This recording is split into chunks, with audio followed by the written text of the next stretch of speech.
pour information, le maire de Trappes a annoncé sur les réseaux sociaux qu'il faisait ou qu'il pensait ou qu'il comptait faire un courrier au siège de cette enseigne pour dire mais écoutez, c'est complètement irrespectueux des clients, et au passage on ne sait pas quel est le sort des salariés de cette enseigne qui a fermé de façon très intempestive. Alors je vous ai mis le post de Ali Rabet, le maire de Trappes, en parallèle de cette vidéo.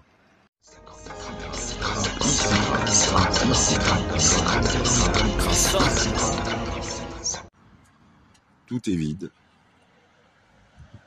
Tout est vide. Salut tout le monde, c'est Stéphane, ici Trappes. Et là, je vous montre l'intérieur du Franprix, avenue Paul Vaillant-Couturier. Tout est vide. Et on ne sait pas trop apparemment ce qui s'est passé. Est-ce le groupe qui a décidé de fermer ce magasin, donc le groupe Casino, ou est-ce une initiative du franchisé? S'il y avait franchise, ce que je ne sais pas. Alors pour info, nous sommes le 23 décembre, donc veille des fêtes, et beaucoup de gens vont souffrir de du quartier de Paul Vaillant-Couturier vont souffrir de cette fermeture, parce que ça demeurait un magasin de proximité, et pour tous les gens qui n'ont pas de voiture, eh ben, c'est un peu catastrophique. Donc on peut se rendre évidemment au Merisier, on peut aller encore un peu plus loin, aux abords de la Clé de Saint-Pierre, Auchan, et si vous poussez un peu plus loin, Lidl.